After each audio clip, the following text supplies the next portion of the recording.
రాష్ట్ర విభజన తర్వాత 2 ప్రభుత్వాలు 2014, 2019. మొదటిది టీడీపీ, రెండోది వైసీపీ. అంటే ఈ 2 ప్రభుత్వాలని, 2 ప్రభుత్వాల పాలనని, సీఎంల పాలనని అక్కడ ప్రజలు గమనించారు. అంటే మూడోసారి ఈ ఇద్దరిట్లో ఎవరికి అవకాశం ఉంది, లేదంటే థర్డ్ ఫోర్స్ ఏదైనా వచ్చే అవకాశం ఉందా? అంటే జనము డిఫరెంట్ యాంగిల్లో కంపారిజన్ చూస్తున్నారు. మనం ఒక 10 క్వశ్చన్స్ని జనం మీదకి మనం పంపించినప్పుడు అక్కడ వచ్చిన రియాక్షన్లో సంక్షేమ పథకాల విషయానికి వస్తే జగన్ బెటర్ అంటున్నారు. అట్లాగే పరిపాలన విషయానికి వస్తే చంద్రబాబు బెటర్ అంటున్నారు. సో ఆయన అడ్మినిస్ట్రేటర్గా చూస్తున్నారు. ఈయన సంక్షేమం ఇవ్వటంలో బెటర్ అని చూస్తున్నారు. ఇంకా అమాయకత్వం ఏంటంటే పైన జగన్ ఉండాలి సార్, కింద మా ఎమ్మెల్యే ఓడిపోవాలంటున్నారు. కానీ కింద ఎమ్మెల్యేలు ఓడిపోతున్నారు, జగన్ రాలేదన్న విషయం. సేమ్ తెలంగాణలో కూడా సీఎం ని ఎక్కువ కోరుకుంటున్నారు. 32% ఎబో చంద్రబాబు కంటే 2% ఎక్కువనే జగన్ కి ముఖ్యమంత్రిగా మీ ఛాయిస్ ఎవరన్నప్పుడు 39% జగన్ కి వస్తే 37% చంద్రబాబుకి వచ్చింది. 11% మన పవన్ కళ్యాణ్కి వస్తే 4% లోకేష్కి వచ్చింది. సో అంటే జనానికి చంద్రబాబు ఏం చేశాడు, జగన్ ఏం చేస్తున్నారు, జగన్ కి చంద్రబాబు మధ్య తేడాలేంది, అనేక విషయాల్లో కంపారిజన్ జరుగుతుంది. సీఎం చరిష్మాలో జగన్ ఉన్నారు, కానీ మరి ఇక్కడ కూడా కేసీఆర్ కానీ ప్రభుత్వం రాలేదు. అది ఇంకోటి ఎందుకున్నారు జగన్ అంటే కూడా పర్టికులర్ రీజన్ ఏంటంటే beneficiaries of the sum government schemes, ముఖ్యంగా పెన్షన్. మీకు పెన్షన్ అనేది ఎట్లా అయిపోయిందంటే 1వ తారీఖు ఉదయం 5:30కు డోర్ కొట్టి వాలంటీర్ వచ్చి పెన్షన్ ఇచ్చిపోతుంది.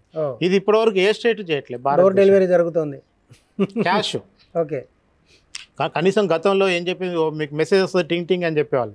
అది కూడా కాదు, డైరెక్ట్ క్యాష్. ఇంటి బెల్లు మోగి ఆ వాలంటీర్ వచ్చి 5-6 అపార్ట్మెంట్లకి ఒక అపార్ట్మెంట్లో కూర్చొని అందరికీ ఒక ఫోన్లు కొట్టేసి అందరు కిందికి వచ్చి 5 నుంచి 6:30లోగా డిస్ట్రిబ్యూషన్ చేసి వాళ్ళు ఇచ్చిన ఛాయ్ తాగి వెళ్ళిపోతారు వాలంటీర్లు. ఓకే, పెన్షన్ చేతిలో పెడతారు, టీ తాగుతున్నారు, వెళ్ళిపోతారు. సో ఇది గడిచిన 4.5 సంవత్సరాల నుంచి ఏ ఒక్క నెల కూడా మిస్ కాకుండా జరిగింది. సో విశ్వసనీయత బాగా బిల్డప్ చేసి ఉంటుంది ఆ యాక్టివిటీ. ఖచ్చితంగా ఏంటంటే ఇంకోటి జనం ఏమంటారు, మరి చంద్రబాబు వస్తే ఇవన్నీ ఇవ్వడా సార్, ఆయనైనా గవర్నమెంట్ ఇస్తాడు కదా, ఇది ఒక కంపారిజన్. ఓకే, కాకపోతే జగన్ ఇక్కడ ఇది అమలు చేయడంతో పాటు మనకు మహిళలకు 45 సంవత్సరాలు నిండిన వాళ్ళకి పెన్షన్ ఇవ్వటం కానీ, ఆటో వాళ్ళకి 10,000 ఇవ్వటం కానీ, రైతు సాయం కానీ, ఒక 5 స్కీమ్స్ బలంగా జగన్ అమలు చేస్తూ పోవటం. అంటే ఇందులో నాకు బాగా గమనించంటే ప్రాంప్ట్నెస్ మెయింటైన్ చేయడం వల్ల ఒక లాయాలిటీ అనేది బిల్డప్ పెరిగింది. ఒకటి లాయల్ ఓటు శాతం వచ్చేసింది. ఓకే, సో అంటే దేనివల్ల ఇప్పుడు ఇక్కడ అట్లంటే అక్కడ రాని విషయాలు కూడా నేను చెప్తాను. నేను ఏమేమి అందట్లేదు, ఏం చేశారనే మైనస్లు కూడా ఉన్నాయి. కానీ ప్లస్ విషయానికి వస్తే ప్రాంప్ట్నెస్ అనేది జగన్ ని బాగా జనానికి దగ్గర తీసింది. ఆయన ఈ రోజు బలంగా నమ్ముతుంది ఒక 12 to 18% ఓట్లు అచ్చంగా బెనిఫిషియర్స్ ఆఫ్ ఒక 5 స్కీమ్స్ మీద డిపెండ్ అయి ఉన్నాడు. సో పక్కకు పోకుండా పడతాయన్న నమ్మకం అది ఉన్నది. సో దీంతో పాటు జగనే సీఎం కావాలి, వైసీపీని అధికారం ఉండాలని కోరుకునే వాళ్ళ పర్సెంటేజ్ కూడా బిలో 10% ఉంది. అంటే మనం అనుకుంటాం కదా, చంద్రబాబు అంటే చేయి కోసుకునే వాళ్ళు, జగన్ అంటే చేతి కోసుకుని ఎప్పుడు అంటే వాళ్ళు వేరే వాళ్ళు అటు టీడీపీకి అనేస్తారు, ఇటు ఏటేసే వాళ్ళు అటు వేస్తారు, సాలిడ్ ఓటింగ్. వాళ్ళు పర్సెంటేజ్ చూసుకున్నప్పుడు మనకు జగన్ కి సింగిల్ గా చూసుకున్నప్పుడు ఒక పెట్టు ఎడ్జ్ అనేది మనకు కనపడుతుంది. జగన్ కి ఒక 2% ఎడ్జ్ కనపడుతుంది. అంటే యాజ్ ఎ సీఎం గా కనపడుతుంది టువర్డ్స్ గవర్నమెంట్ వైసీపీ పార్టీగా చూసినప్పుడు. మనం చేసింది కూడా ఏ పార్టీకి ప్రజల్లో ఎంతవరకు మద్దతు ఉందన్న విషయాన్ని తీసుకున్నప్పుడు జగన్ అంటే విడివిడిగా తీసుకున్నాం. టీడీపీ ఎంత, జనసేన ఎంత, కాంగ్రెస్ ఎంత, బీజేపీ ఎంత, వైసీపీ ఎంత, 5 పార్టీలను చూసుకున్నప్పుడు ఏమవుతుందంటే వైసీపీకి 2%, టీడీపీ కంటే ఎడ్జ్ కనపడుతుంది. ఈ 2% కూడా అచ్చంగా గవర్నమెంట్ స్కీమ్స్ వల్ల వచ్చిందే తప్ప. ఎందుకంటే చంద్రబాబు గారు కూడా 54 లక్షల మందికి ఎన్నికల నుంచి దిగిపోయే రోజు పెన్షన్ ఇచ్చింది ఆ నెలలో. లాస్ట్ మంత్ ఏది పోలింగ్ పోయే మంత్ లో. ఇప్పుడు లాస్ట్ డిసెంబర్ లో 64.5 లక్షల మందికి జగన్ ఇచ్చాడు పెన్షన్. 10 lakhs అబోవ్ ఇస్తున్నాడు. పెరిగింది 10 లక్షల మందిని పెన్షన్ పెంచాడు. ఒరిజినల్ గా పెన్షన్ పెంచింది చంద్రబాబే. జగన్ వచ్చి దాన్ని 700 పెంచాడు. అంతకుముందు ఆయన 4,000 పెంచాడు చంద్రబాబు. అమౌంట్ ని 4,000 పెంచిన చంద్రబాబుని లాస్ట్ టైం ఎలక్షన్ లో తిరస్కరించారు. 700 పెంచిన జగన్ ని పెన్షన్ బాగిస్తున్నారని పొగుడుతున్నారు. సో రేపు ఫర్దర్ గా ఓటింగ్ వచ్చినప్పుడు ఏమవుతుందో చేంజ్ అయితే. సో మీరు ఇప్పుడు 5 పార్టీల గురించి చెప్పారు, కొత్త పార్టీ కూడా రాబోతుంది కదా అక్కడ ఏపీలో. ఏది ఇప్పుడు జేడీ లక్ష్మీనారాయణ ఒక పార్టీ పెడతామన్న ఆలోచన. జేడీ లక్ష్మీనారాయణ ఉన్నారు, రామచంద్ర యాదవ్ అనే వ్యక్తి కూడా ఒక పార్టీ అక్కడ ఫ్లోట్ చేశాడు. ఇదంతా కూడా జగన్ గేమ్ ప్లాన్.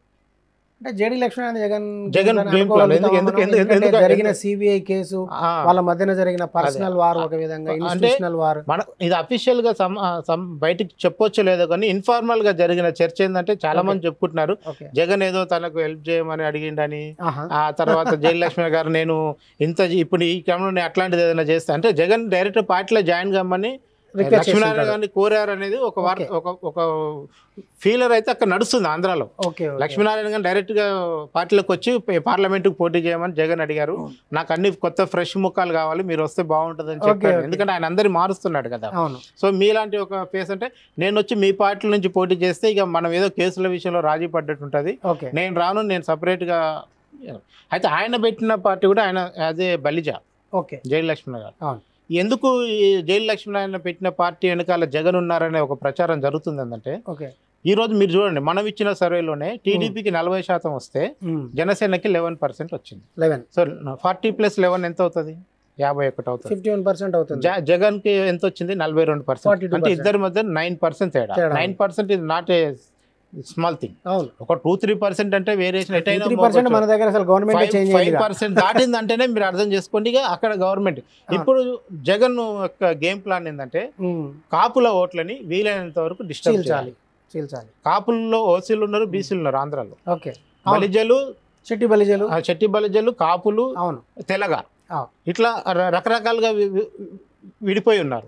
మీకు అందుకనే ఒకవైపు హరిరామ జోగయ్య ఒక ఉత్తరం రాస్తాడు పవన్ కళ్యాణ్కి, ఇక ముద్రగడ పద్మనాభం ఒక యాంగిల్ తీసుకుంటాడు, ఇక జైలు లక్ష్మణ్ ఒక యాంగిల్ తీసుకుంటాడు, శ్రీరామచంద్రయ్య కూడా అదే కమ్యూనిటీ. అందుకనే మీకు టీడీపీలో తెచ్చుకున్నారు ఆయన్ని.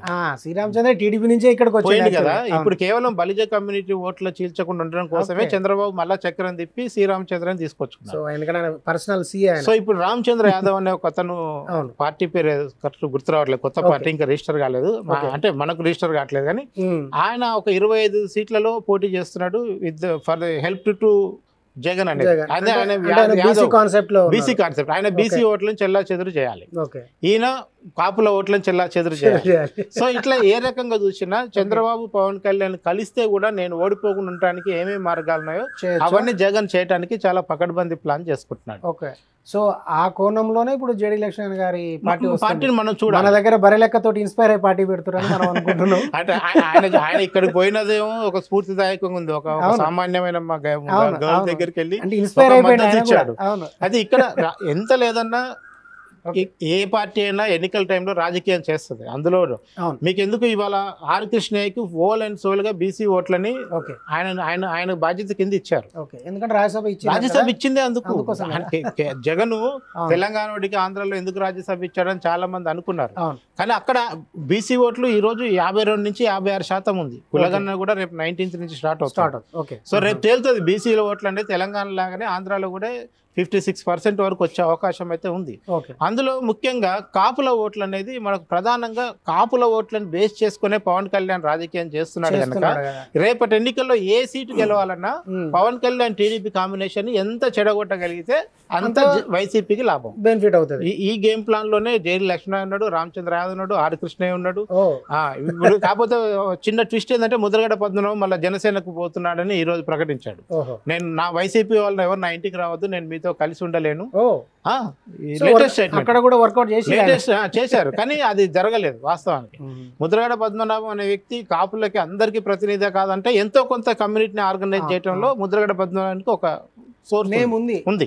సో అది కనుక జనసేనకు షిఫ్ట్ అయితే ఇక అన్నిటికంటే కీలకమైన అంశం ఏంటంటే ఈ రోజు జరుగుతున్న పరిణామాలు అన్ని చూస్తే జనసేన టీడీపీ పొత్తు ఉండకపోవటానికి కూడా ఛాన్సెస్ కనపడుతున్నాయి. ఎందుకంటే జనసేనని బీజేపీ ఆడిస్తున్నది. అవును, జనసేన ఎప్పుడు కూడా ఆయన ఢిల్లీ నుంచి వచ్చే ఆదేశం కోసం ఎదురు చూస్తాడు తప్ప చంద్రబాబు నుంచి వచ్చే ఆదేశం కోసం ఎదురు చూడదు. వాళ్ళు ఎంత పొత్తు ఉంటుందని చెప్పుకుంటున్నా. సో రేపు బీజేపీ జనసేన ఒక కూటమిగా ఏర్పడి అప్పుడు టీడీపీ డీలింక్ అవుతుంది.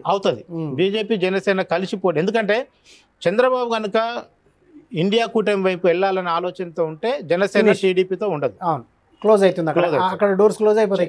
అప్పుడు పవన్ కళ్యాణ్ ఖచ్చితంగా బీజేపీని ఆప్ చేసుకుంటాడు. బీజేపీ వాళ్ళిద్దరు కలిసి పోటీ చేస్తే చంద్రబాబు ఆటోమేటిక్ గా కాంగ్రెస్ పార్టీతోని ఫ్రెండ్లీ కాంటెస్ట్ పోయే ఛాన్సెస్ ఉన్నాయి.